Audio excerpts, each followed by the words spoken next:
I'd like to say this to the YouTube community. If you really want these semi-wrecks to stop, I've owned a trucking business for almost 20 years. And I will say this, if you really want these wrecks to stop, there are a couple of things that need to happen, okay? First and foremost, this 11-hour and 14-hour rule, if it's subject to us, it needs to be subject to the rest of the world, okay? You shouldn't be able to go work a 12-hour day and then get behind the wheel of your car, all right? And go drive and do whatever you want, all right? The next thing is we are supposed to live in a capitalist nation, okay? Not supposed to live in a dictatorship. So, that being said, what needs to happen is I can understand hours of service rules for employees and employees of those companies not wanting to be able to be fired because they don't want to work 15 hours a day. But the fact of the matter is they've got to stop dictating the hours of service the way that they have. It's not a one-size-fits-all, okay? So what these drivers and the companies will use against them and fire them for it is they have a 14-hour clock that starts. They have deadlines, shipping appointments, and if you don't get there on time, it doesn't matter if the receivers hold you up for a day. It doesn't matter. Fighting to get retention out of them it's hard. Some of them just will not pay you as a company. But I will tell you this, if you are late on your end of it, you do not get paid anything. And then what they will do is it's what they call unload when they get time. So if you were going to sit there 6 hours before, you'll be there 36 hours just to take advantage of you, okay? So there's no leeway when it comes to the receiver, all right? There's just not, and that's what a lot of you don't understand. And so what happens is if you miss your shipping appointment time, rather that be loading or unloading, they can say whatever they want on this 3 hour that you can take off. But the fact of the matter is there is a lot that needs to be changed in this industry.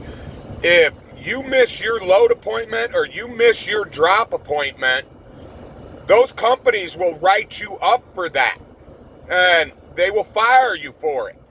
Okay? So until we start going after these big time corporations and saying, look, it was rush hour traffic and I felt that it was safer for me to park the truck in the truck stop or in the rest area and take a 3 hour nap or a 4 hour nap, and then get going again when the rush hour died down. You're never going to stop these wrecks until we start prosecuting the companies that are profiting off of these Nigerian, Somalian, Ukrainian, all these other companies, and they're doing that because they can afford to pay to have those employees. And then what it does is it puts an unfair playing board for companies like me that can't afford to hire a Ukrainian or an overseas guy and pay them nothing. I have the American workforce to choose from. And until you really start seeing the whole picture, you want to blame it always on just the individual truck driver. But what you're not understanding is everything that I'm telling you. And so, yeah, all right, the DOT says, well, you can take a 3 hour break. Well, and it not affect your clock. Well, if you're at that shipper, you can't just go lay in your bunk and take that nap for 3 hours. It don't work like that. Nor on the other end when you're at the receiving dock. It doesn't work like that. You can't just go lay in the bunk and take a nap.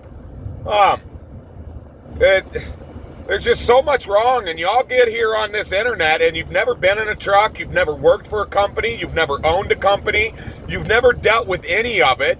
You go to your job at 9 o'clock in the morning, you get off at 5 o'clock at night, you get paid for every hour that you're there, you get your lunch break, and you talk about things that you have no understanding of, and you want to just blame it on to the single individual. And these companies and corporations have done a great job of brainwashing y'all. But I promise you, if your Amazon package don't show up, you're in a tizzy about it. So y'all got to make a decision.